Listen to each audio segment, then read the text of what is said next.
So, how does one Yummy equal the full Mitsurugi combo? Let me show you.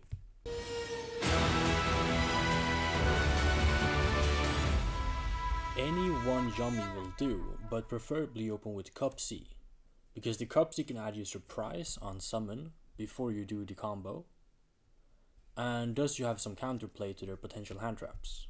But either of these is a one card full Yummy and Mitsurugi combo.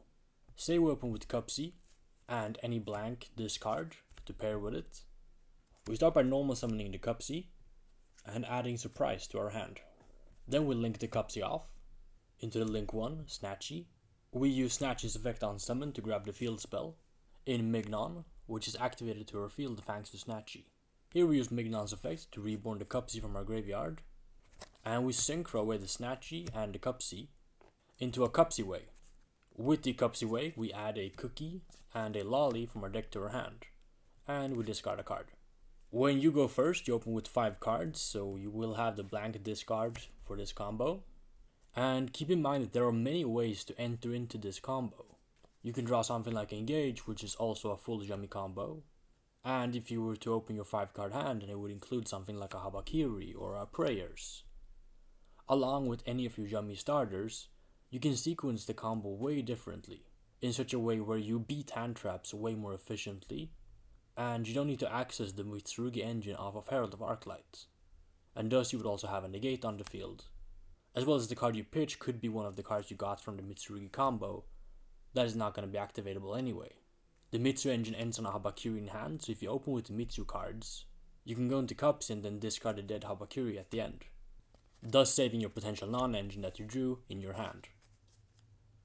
But for this one card combo, we do not do so. So we make Cup C Yummy way, add Lolly and Cookie, and pitch a card.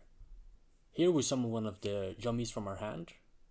I usually summon Cookie first, because using this card later could be better. Since Lolly has a shuffle back in the graveyard effect, if your opponent were to hand trap you at this point, which they probably already have, unless it's Nibiru, you can summon the Lolly and then put the hand trap back into their deck, increasing the chances that they might top deck a dead hand trap into your board as opposed to a live card. But that is pretty inconsequential. So we synchro these two away into a Metal Marsher. Metal Marsher's effect on summon brings back a tuner in defense position, being the Cup C Yummy way. Then we link the Cup C Yummy way off into a Snatchy. The reason we do this will become clear quite soon. Now we summon the Lolly from our hand, and here your opponent has to nib you. If they have Nibiru the Primal Being and they do not drop it here, you just make Arclight and then you can negate the Nibiru. At least from their point of view, because you're playing pure Yummy. So here, seeing as you check for nib, they will nib you. And then you can chain Yummy Snatchy's effect to perform a synchro summon with a Yummy. You pay 100 and synchro these two away into an Arclight. Nib then resolves. These are removed, and you can search with Arclight because it went to your graveyard, giving you a Habakiri and thus allowing you to do your entire Mitsurugi combo. And in the opponent's turn, you can surprise, bring back the Cup C Yummy way, and when you tag this out, you can bring back some Yummies, perhaps make another synchro, get some searches for follow-up, make Cookie Yummy way and book 2 of their guys, and you can Murakuma way their entire field. But what if they don't have nib? So this is the board that you currently have. You synchro these two away into an Arclight. You activate Yummy Surprise, bring back any of your level 1 Yummies, synchro away these two into a Lolly Yummy way, which brings back 2 of these with their effects negated. Here you link away the 2 level 1s into a Onari, which you can activate to set back your surprise from the graveyard. Next you link the Arclight and the Onari away into an SP Little Knight. Here you activate Arclight's effect, and you should use SP as well, at least when you go first, because you can chain block it from Ash, should they have held it to this point. They probably would have ashed you on the Cup C Yummy way effect when you tried to search 2, but there's no reason not to. Thus you can banish either the dead hand trap that you pitched before, or you can banish the Arclight if you think they play Lina, so they can't take this from your graveyard and put up a negate of their own. Let's just say we banish the random card, being the Fuvalos we pitched earlier. Arclight then surges as a Habakiri, which we reveal to our opponent.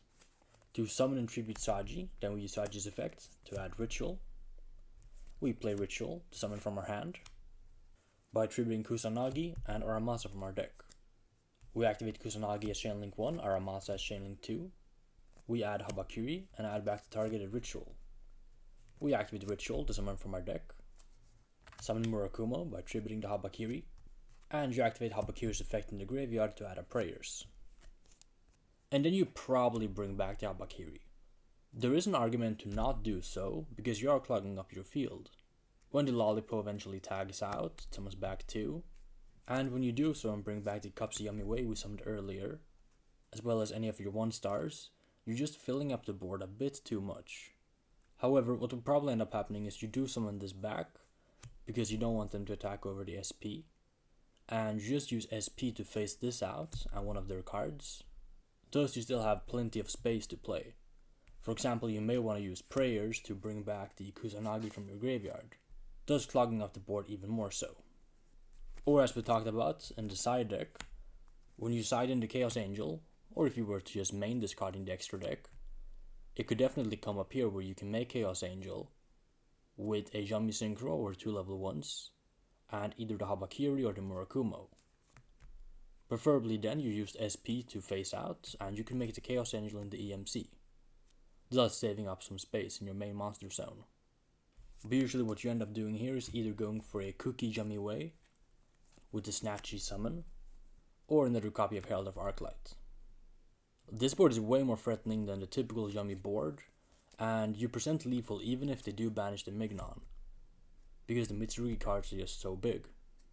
And as we talked about in the deck profile, if you're able to push with these cards when you go second, and you bring out a Murakumo and then try to proceed with your Yummy plays, whenever your opponent tries to interact with you, you have the option of just discarding more cards from their hand, or you can use this card earlier to bait out their interruptions by just regecking away the field. So the point of this is not to be the better Yummy deck, but more so to play Yummy in a different way when the format might allow you to do so. For example, if the format is filled with a bunch of low ceiling decks, with a bunch of non-engine tailored to beat Yummy, be it various removal cards, or people play Draco Tail, and they use the Compulse Trap to bounce back your summon when you summon it, and thus you can't enter into the Link 1, and the Yummy deck just passes for no reason. Well, if you had Mitsurugi cards, you could start with the Mitsu cards, and make some type play to actually force it out. So I think this should be seen more so as just another way to play the Yummy deck that might be correct in certain metagames, or depending on what decks you're trying to beat. Playing a deck with a higher ceiling is not always a clear choice. Sometimes you want a lot of non-engine. These cards like Fuvalos, Ash Blossom, Droll, or even Nibiru the Primal Being all help you when you go second by trying to stop your opponent in their tracks. But something like this version of the Yummy deck is just trying to walk all over them, hence some of these breakers that I am playing, along with my side deck strategy for when I go second. Because that's just a much safer way to approach this metagame if people play the format in such a way where your typical hand trap Yummy strategy is not able to go second. Because you hand trap them a few times, but you can't actually play because you can't beat the Draco Tail trap that bounces back your Yummies. So, sometimes a higher ceiling deck makes sense, and sometimes a lower ceiling deck and just trying to do what you actually need to do is enough. But I hope you found this video to be insightful. I have plenty more content on Justice Hunters planned, so make sure to subscribe so you don't miss out. But until then, thank you for watching, and have a good rest of your day. If you enjoy my content, make sure to also subscribe to my second channel, linked in the description box down below. There I'll be posting more personalized and exclusive content.